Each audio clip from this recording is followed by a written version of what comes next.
De comentarios en el rumbo de la tarde. Y cómo no, empezamos con el primer comentario de este programa del coordinador, el diplomático, Julio Alberto Martínez. ¿Cómo el diplomático? El ex diplomático. El ex diplomático. Ex diplomático. Así Julio es. Alberto Martínez, adelante, hermano. Bueno, señores, miren, yo creo que nadie le puede regatear el derecho que tiene el presidente de la República de plasmar su visión política en la Constitución. Yo creo que nadie le puede regatear ese derecho porque el presidente ganó unas elecciones en el año 2020 y volvió a validarse electoralmente en el año 2024. Y yo creo que eso le otorga la legitimidad legal y social para emprender las reformas que él entienda que sean pertinentes. Ahora, yo creo que como el ejercicio del poder a menudo crea ciertas distorsiones sobre todo con la realidad, nosotros desde aquí tenemos el deber de hacer las advertencias del lugar.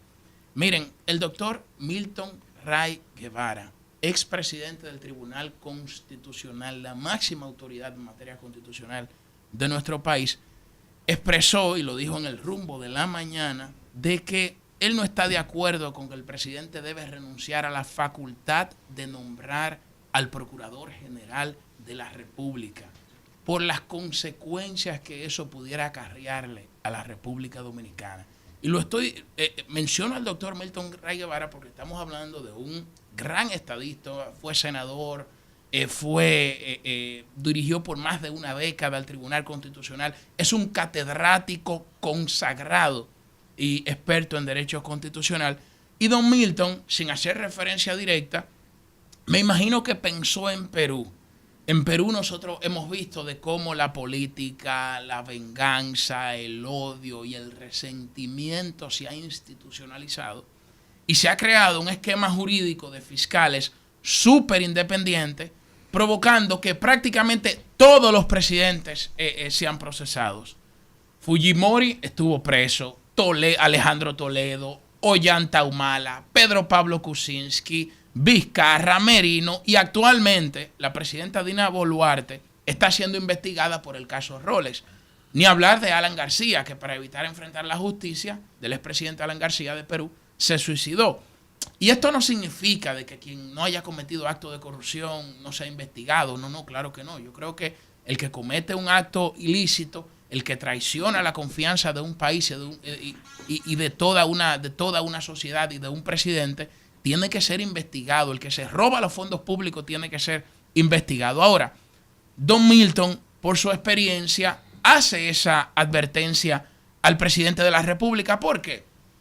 Porque ustedes creen que quitarle la potestad de designar al procurador al presidente lo va a hacer independiente. Porque si el presidente no lo designa, ¿quién lo va a designar? Alguien tiene que designarlo.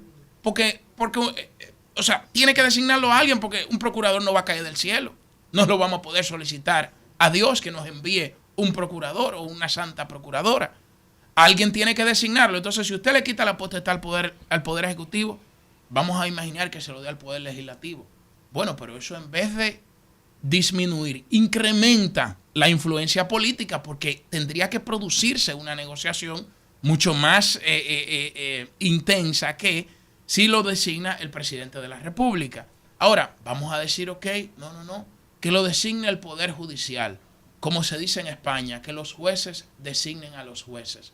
Entonces, ¿qué es lo que estamos hablando? En este caso, ¿verdad? Sería el procurador, o que los fiscales designen a los fiscales. Yo creo que si se le cierra la puerta a la política, nosotros estuviéramos abriéndole las compuertas a los intereses privados, a los intereses corporativos y a los intereses foráneos. Estamos hablando que aquí lo que se quiere plantear en términos constitucionales o lo que se deja entrever si ese modelo logra consagrarse sería una especie de una alianza mucho más privada que pública, porque se le estaría regalando una potestad a intereses corporativos e intereses foráneos, pero se le recorta el espacio de la política. Y fíjense ahora, por ejemplo, cómo el presidente del Colegio de Abogados, el doctor Trajano Vidal Potentini, pidió que se investiguen los acuerdos que ha arribado la Procuraduría con algunos imputados de corrupción por unas supuestas facilidades, dice el doctor Trajano Vidal Poteltini, a personas que pasaron de repente y un corto periodo de tiempo de ser satanizados a ser santificados. Y recuerden también cuando el Colegio Dominicano de Periodistas calificó como un atentado a la libertad de expresión y al libre ejercicio del periodismo en la República Dominicana, un comunicado de la Procuradora, del Ministerio Público, diciendo que tomará medidas cautelares para supuestamente evitar que se utilicen recursos para obstruir los procesos en los medios de comunicación, que se utilicen los medios de comunicación. O sea, un boche y una amenaza a la prensa. Pero ¿qué pasa, señores? Que cuando se produjo ese comunicado del Ministerio Público, la Procuradora convoca de emergencia una rueda de prensa. Y en esa rueda de prensa, cuando le hacen la pregunta o cuando ella hace referencia a ese tema, ella dice que ella se entera por los medios de comunicación de las situaciones que pasan en el Ministerio Público. A mí me llegó a la memoria, yo no sé por qué, pero en ese momento a mí me llegó a la memoria el doctor Joaquín Balaguer, cuando lo cuestionaban por el tema de los paleros, que él decía, son fuerzas incontrolables. Eso es, para Balaguer eran fuerzas incontrolables los excesos que se cometían en su régimen, que yo no sé cómo gente que vivió esa época, que luchó por los derechos, porque yo no le quito que la doctora tiene una trayectoria impecable de lucha por los derechos humanos, pero yo no sé por qué cuando le toca desempeñar una función pública, entonces como que se hacen de la vista gorda y quieren coger a la gente como de tonto. ¿Cómo usted se atreve a decir que se entera por los medios de comunicación de lo que ocurre en la institución que usted dirige? Es una burla y una ofensa a la prensa. Y yo creo, sinceramente, que hay que tomar en cuenta estas palabras de don Milton. Y lo digo porque en el día de ayer también la doctora Miriam Germán dijo, bueno, ya yo me estoy despidiendo, ya yo me voy de la Procuraduría, yo he sido víctima de ataques inmerecidos, yo he visto, ella ha visto muchas cosas, ¿verdad? Durante su tránsito por la Procuraduría, incluso habló de eso, de sus diferencias internas que tiene en esa institución. Ahora, doctora, yo le voy a decir algo. Cuando una persona llega a una institución del Estado, se supone que tiene que dar lo mejor de sí, se supone que tiene que desarrollar su verdadera vocación y actuar, porque usted es una persona que actúa con ética, como usted lo dijo. Ahora, yo lo que le recomiendo que defina con cuál ética, porque, por ejemplo, Max Weber habla de la ética de la convicción y de la ética de la responsabilidad, y le recomienda al político que actúe en función de la ética de la responsabilidad, porque tiene que tomar en cuenta las consecuencias de sus acciones. ¿Y por qué digo eso? Porque en este Ministerio Público se ha reproducido una práctica que nosotros hemos venido condenando de antaño. Lo condenamos cuando Jean Alain era procurador. Yo escribí un artículo que se titula ¿Qué procura el procurador?, cuestionando los excesos de Jean Alain, y mostré mi indignación cuando le hizo esa canallada a la misma magistrada Germán. Ahora, si usted llega, usted tiene que tomar en cuenta las consecuencias de sus acciones. O sea, se supone que usted no puede reproducir los vicios que se le están cuestionando, que históricamente se le ha cuestionado a sus predecesores. Y lo digo porque aquí, y ya con esto termino, yo escribí un artículo que se titula La operación de los monstruos, donde yo cito a un gran intelectual portugués que es Buenaventura de Sousa Santos, donde él habla de los monstruos que se aposentan en el corazón de las instituciones. Uno de esos grandes monstruos es la corrupción, y todo el que comete un acto de corrupción tiene que ser investigado, perseguido y todo, ¿verdad?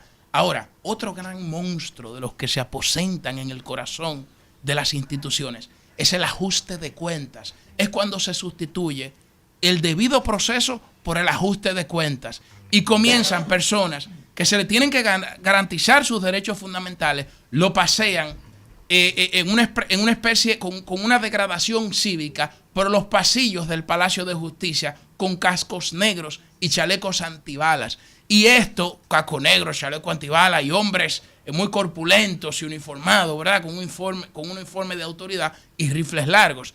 Y eso tiene que ser cuestionado porque hoy esto es una rueda. Hoy le ha pasado a algunas personas, mañana le puede suceder a otros. Entonces nosotros tenemos que procurar, y ya con esto termino, la independencia de la justicia tiene que centrarse en fortalecer a los jueces, en dotar a los jueces de buenos salarios, en hacer que los jueces sean vitalicios, que tengan seguro médico internacional, que tengan garantizado el pago de buenos colegios para sus hijos, que los jueces sean, óyeme, que sus sentencias sean referentes para que se estudien en las mejores universidades del mundo, de cómo en República Dominicana se dan esas sentencias extraordinarias que, como nosotros estudiamos sentencias, por ejemplo, de los Estados Unidos o de Europa. Pero aquí tiene que fortalecerse a los jueces, que el juez es el verdadero tercero imparcial que tiene que juzgar. Y yo creo que por ahí es que tiene que orientarse la independencia de la justicia.